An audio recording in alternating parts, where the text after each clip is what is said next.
Howdy doody everybody, my name is KevGuuey and welcome back to Sakura Cupid. Oh, and how do you propose to turn that dream of yours into reality? You're Gabriel. I get to my feet and spin around so quickly I almost slip. My heart hammers in my chest. Gabriel's really here. Really? Really? After, after what happened to Mitsuki, you would think that she wasn't here? Okay. I was so busy trying to untie Mitsuki, I didn't hear her. I didn't know she was behind me. Well, she was held, not in a very precarious spot. Yep. And she's already transformed. Gabriel doesn't use a bow and arrow like most cupids in heaven do, because she isn't a cupid. She doesn't use a gun like me either. Gabriel holds a whip in her hand, like Indiana Jones. It looks deadly and crackles ominously as it trails along the ground. Is it electrified? Oh no, the ground, isn't, getting burnt. Surely that isn't fair. I didn't think that you tried to save your little human friend, Lilim. I thought you were rather more selfish than that. I suppose being banished taught you a few lessons after all. Maybe you'll make a halfway decent cupid someday. Provided, of course, you learn how to listen to instructions. Gabriel's voice is soft and relatively pleasant, but danger lurks beneath her words. Her eyes are narrowed. A sharp, thin smile curls her lips upwards. Gabriel's enjoying this. She likes watching me squirm. She acts so prim and proper in heaven with her desk and her paperwork and her instructions and orders, but in reality, she's actually a huge sadist. Now, I believe we've been playing this game of cat and mouse long enough. Time for you to come back to heaven, where you belong, Lilim. I'd rather not. If it's all the same to you, heaven isn't really my thing. Oh dear. It seems after all this time, you're still intent on defying me, but never mind. You've made a lot of mistakes and broken many rules, but you're still one of my precious cupids. It's my job to welcome all stray sheep back to the fold. Even if that sheep's unwilling? Especially so.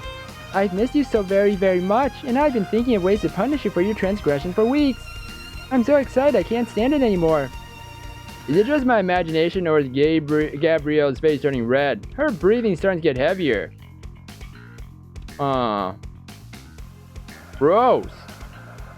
I'm going to punish you so hard you'll be crying and begging at my feet for forgiveness. I want to see that pretty face of yours stained with tears and warped with fear. What kind of angel are you?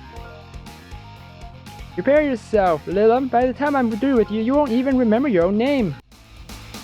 Oh wow, that's a whip? I thought it was like a ribbon thing. Like the gymnastics, the ribbon. Are you sure that's a whip? I think that's a ribbon.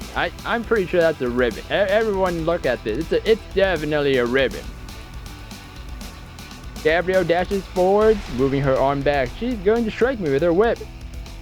Gabriel's inches away from me. How am I going to deflect her attack? Damn it. She's fast. She's so fast I can hardly follow her with my eyes. She's going to get me. She's going to strike me. She's going to catch me. She moves so quickly there isn't anything I can do. Inhale deeply and brace myself for the impact when... Gabriel pauses. She staggers. She's lost her momentum. I duck beneath one of her arms and pivot on my feet, so I'm facing her back. Her back.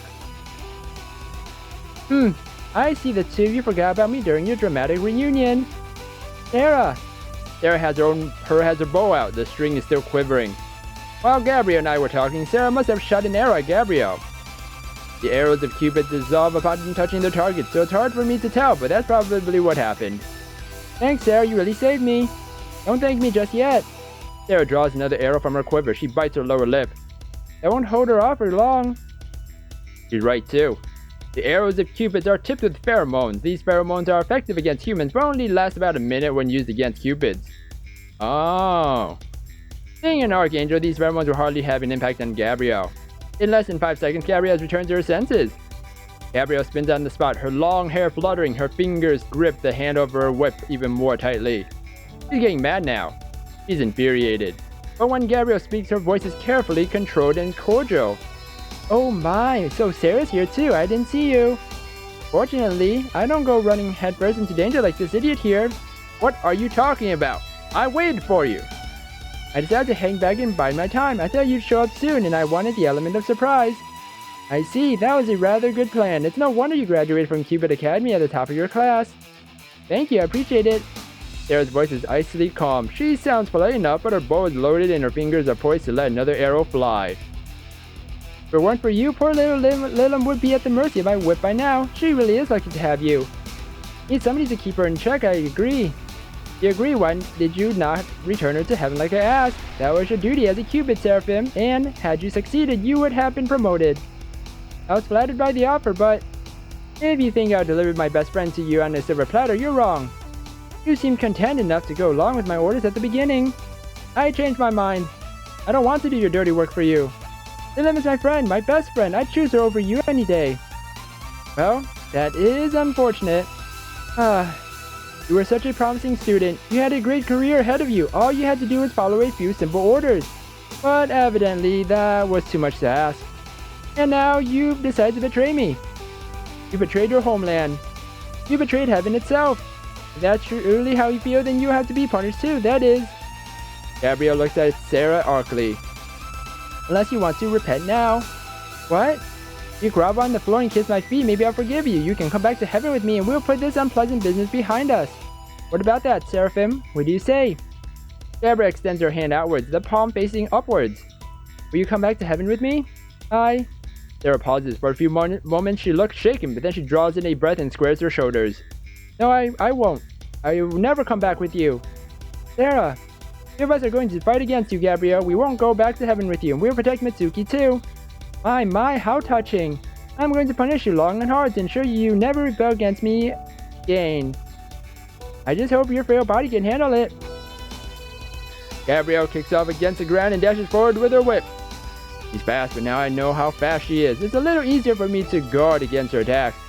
I duck down and hide beneath a table. Gabrielle's whip cracks through the air just inches away from where my head was.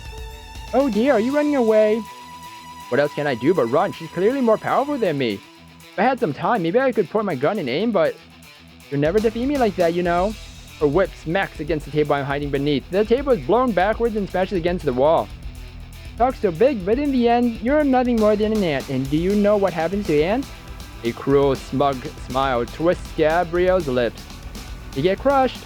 Gabrielle raises her whip. I ready myself with a blow when... I won't let you. Serra dashes forward. She fires another arrow against Gabrielle's back, staring at her. Serra bends down and pulls me to my feet. Stares into my face. Here, act together, Lilim. I know, I'm sorry, I'm trying. While Gabrielle's down, I point my gun at her head and shoot. I dispense 3 bullets at her in quick succession, but... No way! Gabrielle straightens up and, with a flicker of a whip, catches every single bullet in the air before they can hit her. The bullets, now useless, fall to the floor with a series of dull metallic clinks, then they disappear. You're so naive, Lilim. You might not build that little toy of yours, and it is a good deal more powerful than a standard bow and arrow, but you can never hope to compete against me. Compared to me, you're just little girls. You have no real experience. Oh, then I suppose that makes you an old woman? Watch your tongue, or I'll cut it out of your head. Wow! That isn't very heavenly of you. It isn't, but we're not in heaven right now, are we? That's nothing but a technicality. You shouldn't threaten your own cupids like that. Own cupids? Gabrielle raises an eyebrow. You girls want to remain in Tokyo. You're trying to disown me. If you don't wish to be my cupids anymore, then I have no duty to go easy on you, and I won't. It's been a long time since I was able to use my powers like this. Gabrielle dashes forward yet again. She draws back her arm. Her whip goes flying backwards through the air like a snake, as though it has a mind of its own. Maybe it does. Gabrielle's gifted in the art of magic. I wouldn't be surprised if she's enchanted her whip. Is that why it moved so quickly? I jump back, ducking behind another table. The whip collides with it, smashing it down the middle. I look around the cafe. Several of the tables have been kicked aside. They lie on the ground like fouled soldiers. I hope this place is insured. You don't have enough time to worry about that now. Focus. Right. Gabrielle's coming at me yet again. She has a ranged weapon and we're fighting in an enclosed area. No matter where I go, she can hit me. And she's so fast, I can't see any openings. What'd I do? Is there anything I can do? Gabrielle's whip snakes out. She's going to hit me. I grunt in pain and skid backwards, my heels scraping against the ground. I managed to steer myself from the brunt of the blow with my wings, but that was something else. My whole body trembling, I can feel the aftershocks. Her whip hit me just like a truck. Owie! My feathers are all singed and blackened from the impact too.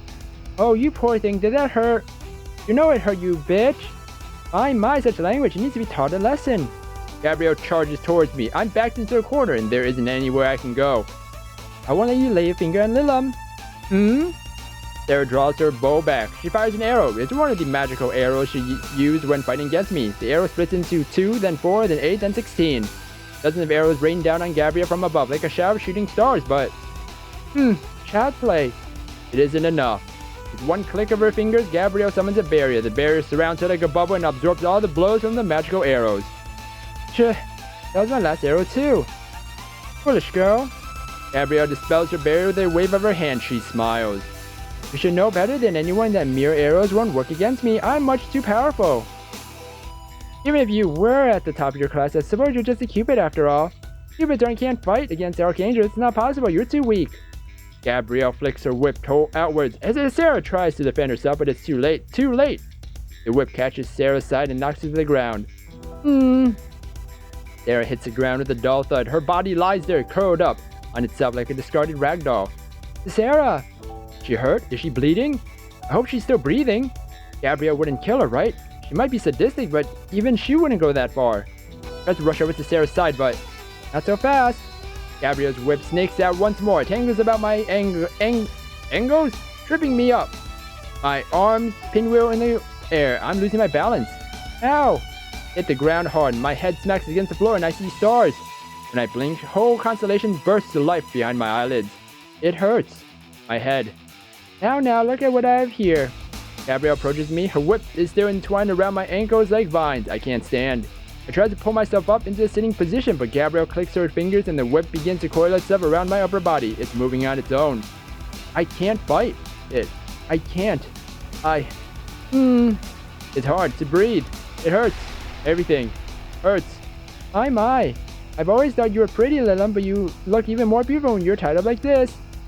Go to hell. I'm sorry, but I can't. I'm an archangel. A terrible excuse for an archangel. What? Just because you're an archangel doesn't mean you can't go to hell. I mean, look what happened to Lucifer. Raphael would never do anything like this. And unfortunately for you, Raphael isn't here. If the other archangels knew you were doing this, but they won't. I'll make sure that after I'm finished with you, my little Lilim, you won't even remember your own name, let alone all the terrible unspeakable things I'm going to do to you. Hee. Gabrielle bends forwards, cupping my cheek with her fingers. Her hands are cold. I wince. It feels like she's turning my blood into ice with her mere touch. I've been waiting for this for so long. I couldn't wait to get my hands on you, and now here you are. You're all mine. Gabrielle's fingers trail down from the cheek and grip my neck. She grips so tight I can feel her fingernails digging into my skin. Can't breathe. Yes, that's it. I love watching pretty girls suffer. Maybe you could even cry for me. I want you to look at me, your eyes filled with tears, and beg for me to spare you. I'll never plead with you. I won't. No matter what she does to me, I won't give her the satisfaction. Well, we will just see about that. I want you to apologize for causing me so much trouble like this. Please, Lady Gabrielle, please forgive me for being so disobedient. I'll do anything to you ask, so as long as you spare me, I'll be your servant. I'll lick your shoes. I'll devote my whole life to you. That's what I want you to say. Gabrielle's panting heavily. Her shoulders are rising and falling and her face is red. Is she getting off on this? What a barber! Like I'll ever see that to a hag like you. I'm not the kind of girl who begs. Maybe for now, but soon in time. Gabrielle's fingers tighten around my throat. Come on, open your mouth. Try and get the words out. You apologize, I'll go easy on you. All you need to do is say you're sorry, even if it hurts your pride. Open your mouth. Do it. Look out the words. It's burning, painful, acidic. And then, Gabrielle pauses.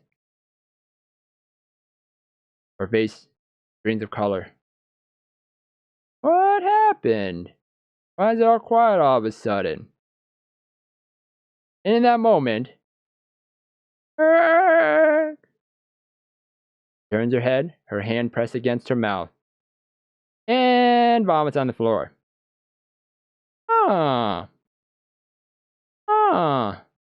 Well, I'm pretty sure that was the doing of, good old Mitsuki and her food. It did not work well with her. I'm gonna end the episode here, everybody. we will see what happens in the next episode in Sakura Cupid, because she's down for the count, it seems. Oh boy. Hope you guys enjoyed this episode. If you guys did, then please slime that like button and subscribe down below for more awesome videos. Thank you everybody for watching this episode, and you will hear me in the next one. Goodbye!